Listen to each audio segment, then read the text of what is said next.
Сайн мэцгаанууд 7 дахь дугаар эхэлж байна. За энэ удаагийн дугаараар Парисын Олимпийн хаалтын онцлог агшнуудыг ярих болно.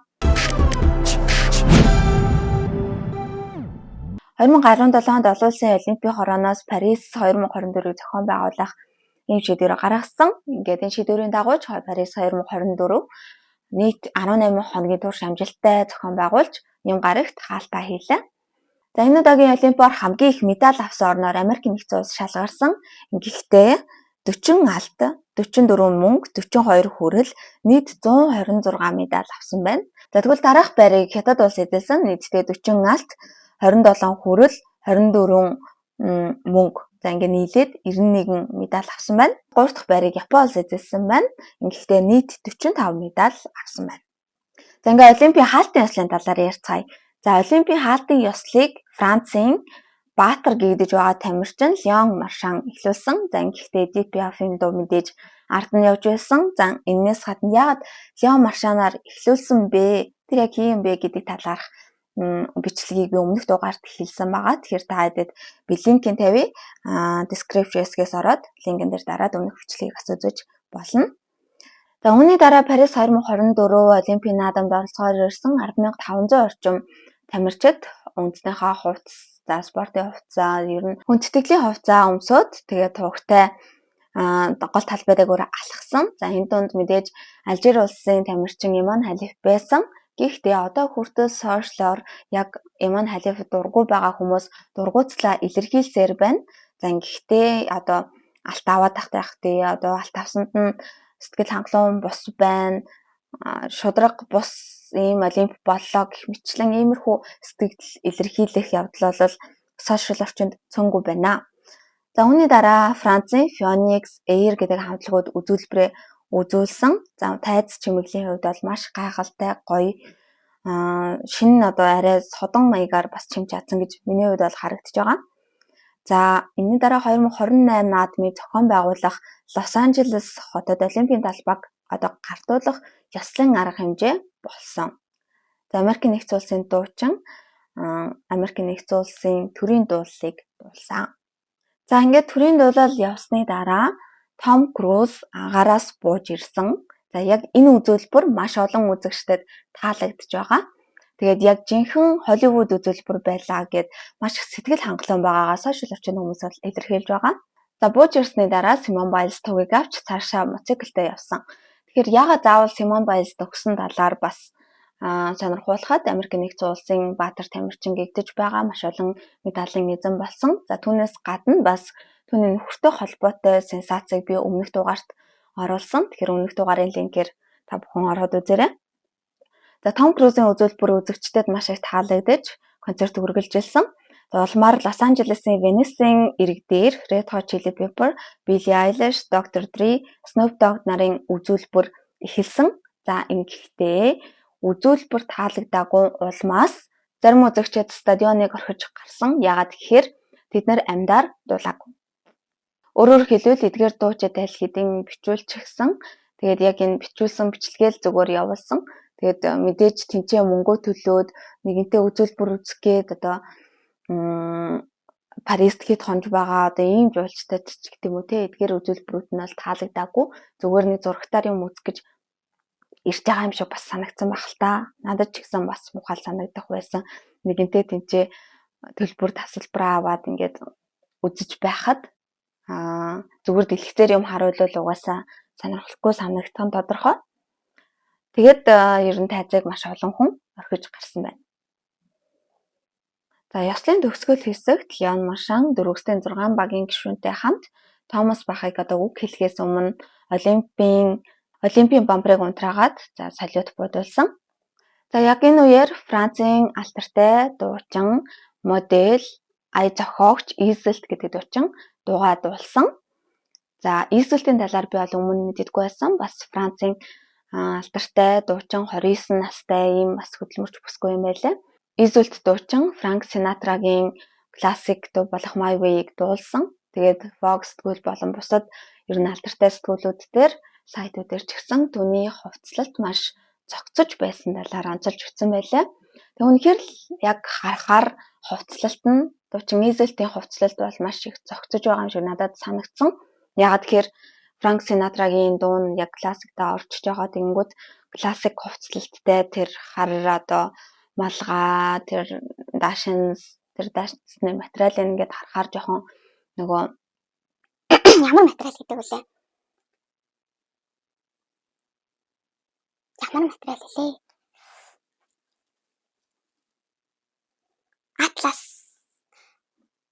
Атласын арай нэг жоохон өөр тийм материал байдаг шүү дээ. Айгуу дэжгүй материал. Тэгээ ер нь айгуу гоё байсан зүйлээ. Тэгээ ер нь даашинз нь маш их зогцож байсан. Дуутайгаач тэр дуулж байгаа хэм маягтайгаач тэр Изэлт инстаграмаар ороод харахад Изэлт бол ер нь затгаа хувцалдаг маягийн юм байлаа. Гэхдээ Парисын Олимпийн наадмын үеэр тэрээр бусдыгаас хүндлээд өөрийгөө хүндлээд ер нь иймэрхүү классик төрлийн хувцалсан надад маш их таалагдж байгаа. За Парисын Олимпитой холбоотой бас зарим нэг сонирхолтой фактуудыг дурдвал Францад буцаад 100 жилийн дараа зохион байгуулагдж байгаа ийм наадам. Тэгээ яг энэгээр онцлог зүйл нь юу вэ гэхээр эрэгтэй эмэгтэй гендрийн яг тэгш тэнцүү хуваарлттай ийм наадам болж чадсан. За дараагийн бас нэг онцломоор зүйл нь брейк данс Олимпийн бүхэл бүтэн нэг төрөл болж чадсан. Тэгэхээр анх брейк данс чинь ер нь Африк Америк гаралтай жоохон чөлөөт маягийн тэгээд стрит данс гэж явдаг байсан. Тэгвэл одоо бүр бүхэл бүтэн Олимпийн нэг төрөлд орж явах хүртлээр амжилттай хөгжиж чадсан байна. За дараагийнх нь бол Олимпийн алтан медаль цул алт биш. За одоо бүгдээ медалийн талаар ярьцгаая.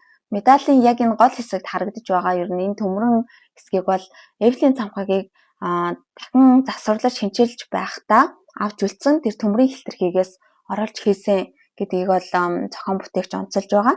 Тэгэхээр ойролцоогоор 5084 медалийг Францын Моне де Пари дархны үйлдвэр үйлдвэрлэсэн байна.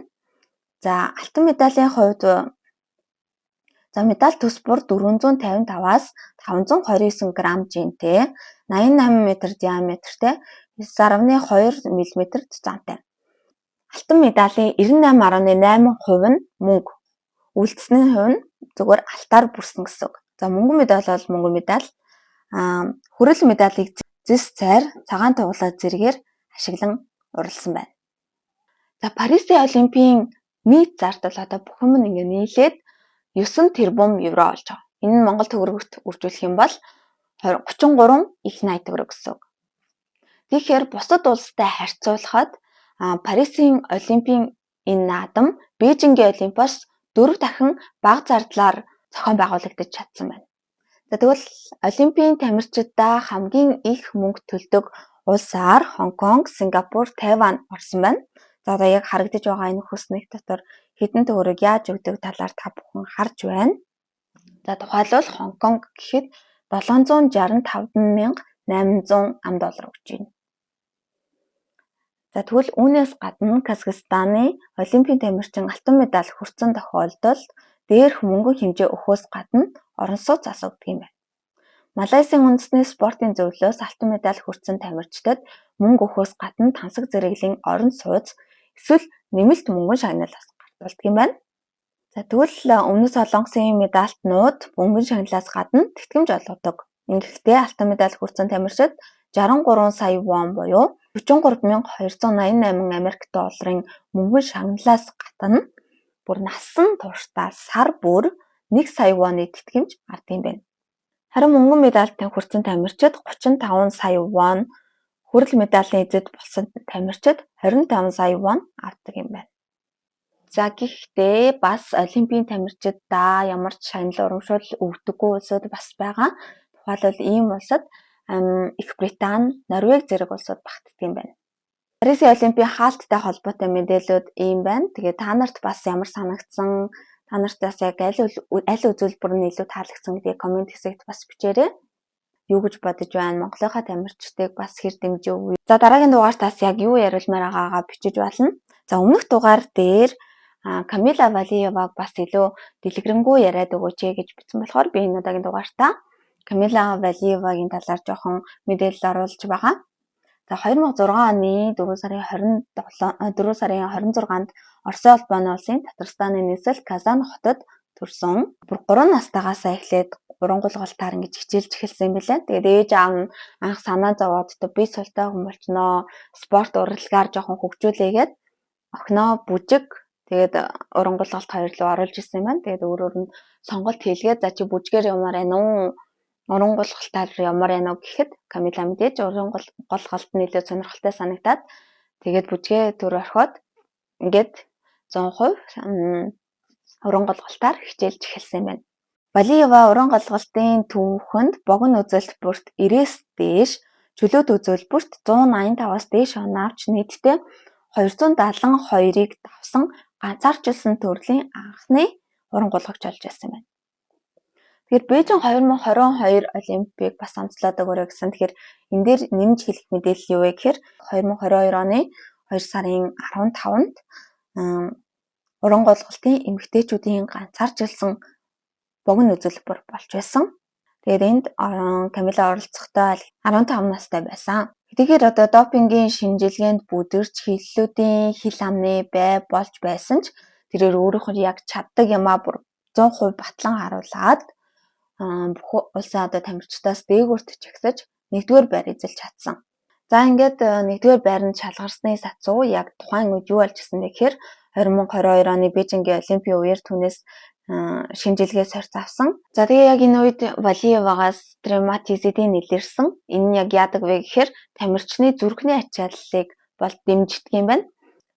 Камила Валиевагийн зүрхний ямар нэг асуудалтай хэсэг нь тодорхой биш байгаа бөгөөд хэрвээ эрүүл мэндийн шалтгаанаар угмыг хэрэгэлсэн бол зөвхөн эмчийн зөвшөөрөлтөд хэрэглэх ёстой байсан. Гэхдээ одоо хүртэл Камила Валиева зүрх нь яг асуудалтай юу үгүй юу гэдэг нь 100% нотлогдоогүй байгаа. Гэхдээ энэ нэмийг бол хэрэгэлсэн тодорхой болсон. Ингээд 2023 оны 9-р сарын 26-наас 28-ны өдрүүдэд Валиевтай холбоотой хэргийн сонсгол болж улмаар 23 оны 11-р сард 2 дахь хурал бас зохион байгуулагдчихсан. Нилээн сунжирсаар 2024 оны 1 сард бүрэн шийдэгдсэн гэдгийг BBC агентлагаас мэдээлж байсан. Ингэхдээ Оросын албаны улсын 17 настай одоо 17 настай болсон энэ тамирчин маань тухайн үед допинг хэрэглэсэн тодорхой болсон. Ингээд тэрний Олимпиад оролцох эрхийг 4 жилээр хассан. За ингэхдээ яг 2021 оноос эхлээд тоолж эхэлсэн. Тэгэхээр дараа жил Камила Валиева одоо олон улсын тэмцээн уралдаан Олимпиад оролцох бүр эрхтэй болно. Хамгийн харамсалтай нь Камила Валиевагийн хүрсэн энэ цолуудыг ер нь шагнал оруулаад бүгдийг нь хураасан. За ингээд спортын арбитрийн шүүхээс 1 сард ер нь хэвлэлүүдэд маш олон мэдээлэл Камила Валиевтай холбоотой мэдээллүүд өгч байсан. За ингэхдээ хэрвээ Камила Валиева яг зүрхэн асуудалтай ч юм уу эрүүл мэндийн шалтгаанаа бүрэн 100% тайлбарлаж чадсан бол бид нар бас яг энэ 4 жилээр хорих ийм шийдвэр гаргахгүй байж бас болох байсан гэдгийг онцолж хэлж байсан. За зарим мэрэгчлэтнүүдийн хэлж байгаагаар Олимп зохион байгуулсан улс зардлаа нөхөд маш хүндрэлтэй байдгаа. Одоо ч гэсэндээ олон улсууд зарим зохион байгуулагдчихсан, Олимп зохион байгуулагдчихсан ийм улсууд өөрсдөө ашгийг одоо ингэж нөхөж хатаагүй байгаа гэдгийг онцолж бас мэдээлж байсан. За тэгвэл миний бодлоор Парис бол Бээжингээс харьцангуй бага зардлаар зохион байгуулж чадсан. Бас энийг дагаад аялал жуулчлалын салбар нь хөгжсөн. За тэнцээ одоо Олимп үзгээд очиж байгаа мянган хүмүүс зочид буудлаас өсвөлээд хоол ундны газар за тэгээд үзүр үйлчилгээ, амралт, дугаалга гэх мэтчлэн яг энэ Олимпиад дагаад бас нөгөө талаараа маш том эх орноос сурчилж байгаа ийм үйл явдал болж чадсан болохоор зардлаа ер нь сайн нөхөж чадах байхаа гэж би бол бодож байна. За Парисын Олимпиатай холбоотой зөвхөн хаалт гэхгүй ер нь Парисын Олимпиатай холбоотой та бас өөрсдийнхөө саналыг бичээрэй. Тэгээ ер нь Олимп зохион байгуулсан иймэрхүү Олимп зохион байгуулсан улсууд ер нь зардлаа бас хэр нөхдөг бол та бүхэн юу гэж бодож байна? Парис бас зардлаа нөхөж чадах болов уу? Энэ тал дээр та нар бас ямар үзэл бодолтой байна? Доор сэтгэл хэсэгт бичээрэй. Ингээд хамт байсанд баярлалаа.